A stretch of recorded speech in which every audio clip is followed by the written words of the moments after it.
আসসালামু আলাইকুম এভরিওয়ান, কেমন আছেন সবাই? আজকে চলে আসলাম আরও একটা নতুন ভিডিও নিয়ে এবং আজকের ভিডিওটা একদমই ডিফারেন্ট। এবং ভিডিওটা শুরু করার আগে আমি আজকে একটা প্লেসে আছি। এই প্লেসটা হচ্ছে দেখতে একদমই পুরনো কোনো জমিদার বাড়ি বা একটা রাজপ্রাসাদের মতন। সো চলুন আমি আপনাদের আশেপাশের পরিবেশটা একটু ঘুরিয়ে দেখাই। So let's go.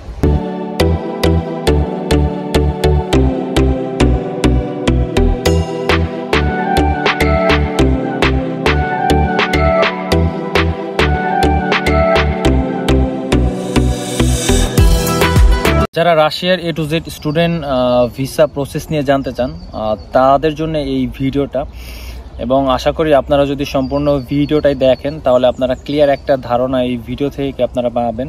প্রথমত আপনাকে রাশিয়ান কোনো ইউনিভার্সিটিতে অ্যাডমিশন নিতে হবে, আর এই অ্যাডমিশন আপনি যে কোনোভাবে নিতে পারেন, নিজে নিজে অ্যাপ্লাই করে।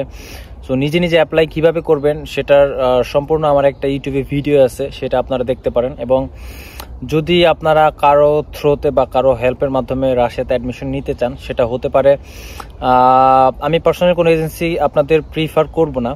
আপনারা যদি রাশিয়াতে আপনার কোনো বড় ভাই বোন যদি কেউ থাকে, তাহলে আপনারা তাদের হেল্পের মাধ্যমে তাদের থ্রোতে আপনারা রাশিয়ান কোনো ইউনিভার্সিটিতে অ্যাডমিশন নিতে পারেন। ইউনিভার্সিটিতে অ্যাপ্লিকেশন করার পরে 25 ডেজের মতো লাগবে হচ্ছে আপনার অফার লেটার আসতে, এবং তারপরে উইথিন 45 ডেজের মধ্যে আপনার ইনভিটেশন লেটার ইস্যু হবে।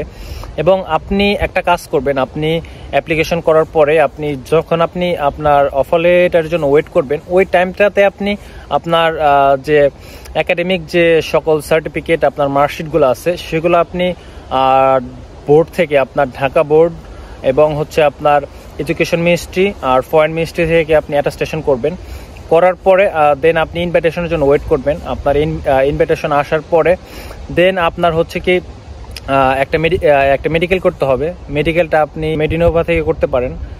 দেন হচ্ছে আপনাকে একটা স্পন্সর লেটার বানাতে হবে, যেটা আপনি যদি নিজে না পারেন, রাশিয়াতে যদি আপনি কারো মাধ্যমে অ্যাপ্লাই করেন, সে আপনার বড় ভাই বা বোন যেই থাকুক না কেন, তাদের হেল্পের মাধ্যমে তারাই আপনাকে হেল্প করবে সেই স্পন্সর লেটার বানানোর জন্য। এবং সেটা করার পরে আপনি মেডিকেল করলেন, স্পন্সর লেটার করলেন, করার পরে হচ্ছে কি আপনাকে এম্বাসির জন্য প্রিপেয়ার হতে হবে।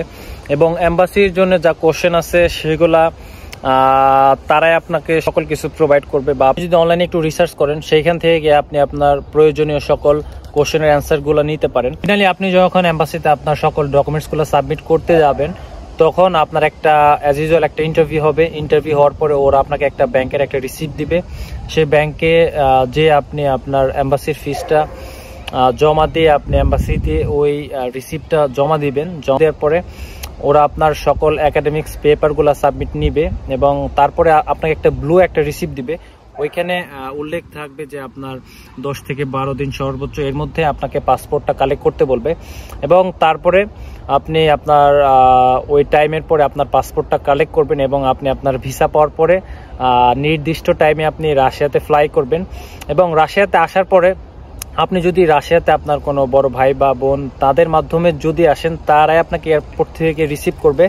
এয়ারপোর্ট থেকে রিসিভ করার পরে ওরাই আপনাকে ইউনিভার্সিটির যে পেমেন্টগুলো আছে সব কিছু ওরাই আপনাকে নিয়ে সব কিছু পেমেন্ট করবে। এবং আপনার ইউনিভার্সিটির যে ডরমিটরি আছে ওইখানে ওরা আপনাকে সুন্দর করে সব কিছু গুছগাছ বা ওরা আপনাকে সব কিছু সব কাজে ওরা আপনাকে হেল্প করবে।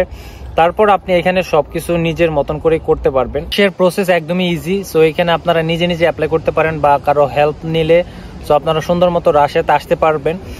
সো আজকের ভিডিওটা এই পর্যন্তই। আশা করি আপনারা সম্পূর্ণ ভিডিও থেকে একটু হলেও আপনারা ইনফরমেশন এখান থেকে কালেক্ট করতে পারবেন। সো সবাই ভালো থাকবেন, আমার জন্য দোয়া রাখবেন। আসসালামু আলাইকুম।